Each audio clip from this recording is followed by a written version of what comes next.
Alright, good afternoon everybody. We've got a little project here today. Dodge Dakota's got a headlamp out, so the right one's not shining. So kind of doing a recon here of what we need to do to take this apart.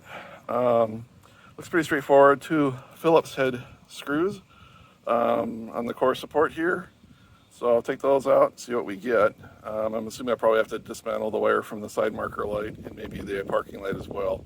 So let's get to it and see what we got. Actually, two at the top, two more at the bottom, cleverly hidden. Use an extension to get in there and it comes out just fine. So I'm just going to kind of pivot the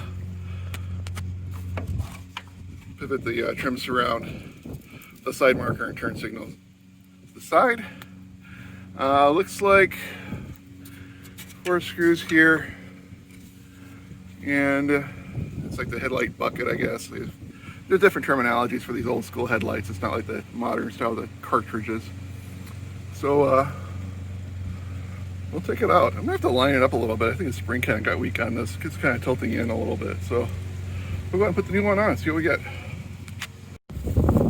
All right, so 4 screws and the headlamp door comes off. The bucket kind of just sort of, I think one of these screws is way out, so I'm gonna have to go ahead and sort of fell forward, so I'm going to have to investigate why that was. I just think it probably fell from its fastener, so a little bit of work on that, and get the new lamp put in there. The civilian part number is H666.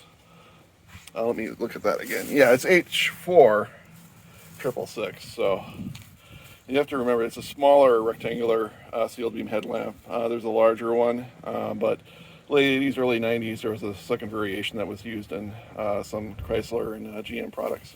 Anyway, I'll continue. So ever start something you think it's going to be pretty easy to do, and then you discover that it's not. The problem with having an older vehicle like this is that these headlamp adjustment screws, the plastic bits, they kind of fall apart when you touch them. I think these are probably what came with the truck 33 years ago. It's pretty amazing. I noticed the headlamps, were not holding alignment very well. It's like the truck was almost cross-eyed. And as soon as I got the trim piece off, I could see why. As soon as I touched the headlamp bucket, to take the headlamp door off, it just fell apart. So off to O'Reilly's. These are Dorman Hell products. They're headlamp adjustment screws.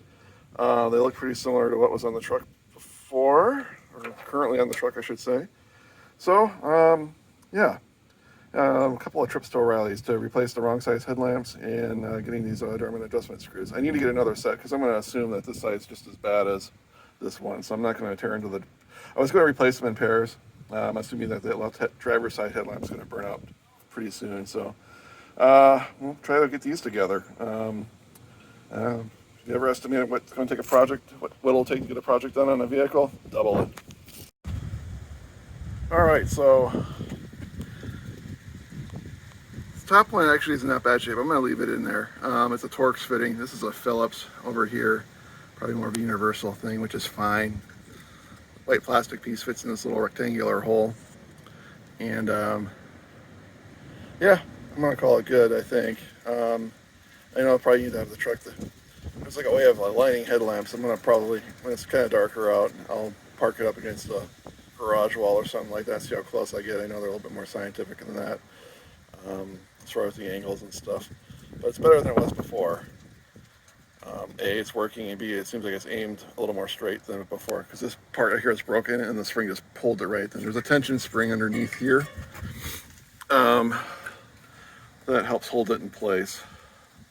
So I think we've got a good setup. If I had more time, I'd probably clean the headlamp bucket out and the door, and probably respray the trim and all that good stuff. Later, I get more detail about it. This grill does need to be repainted, the Argent silver trim. So part of the restoration project. So anyway, let's put everything back together and see what we get. All right, all back together. Got the side marker, turn signal, parking lamp, and headlamp. So,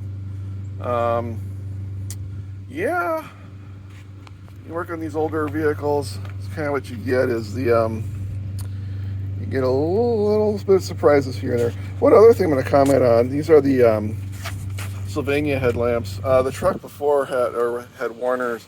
I'm assuming that's what my dad put on. I guarantee that the original Mopar headlamps were probably burnt out long ago. These, I'm not sure what to make of this. I had a heck of a time trying to get this connector back in. The prongs lined up to the receptacle, but it doesn't go all the way in. And if I compare the prongs to the original headlamp, or the replacement, or the one that was burnt out, they aren't as long. So I don't know if it's just like a slight change with the replacement part. I would probably prefer to see less copper plug, but it goes in only, you can only push it in so far, and it still seems to work. So I'm not too concerned about it. I mean, honestly, I don't do a lot of night driving with this, so, but it's nice to have everything working again. So that's this week's project. I'll probably get some more headlamp adjustment screws just to have spares, since they're kind of hard to find in my locale, and just to kind of make sure things are evened out. I'll put I've got another Sylvania lamp I'll put on this side, and we'll call it a day. Have a good afternoon, everybody.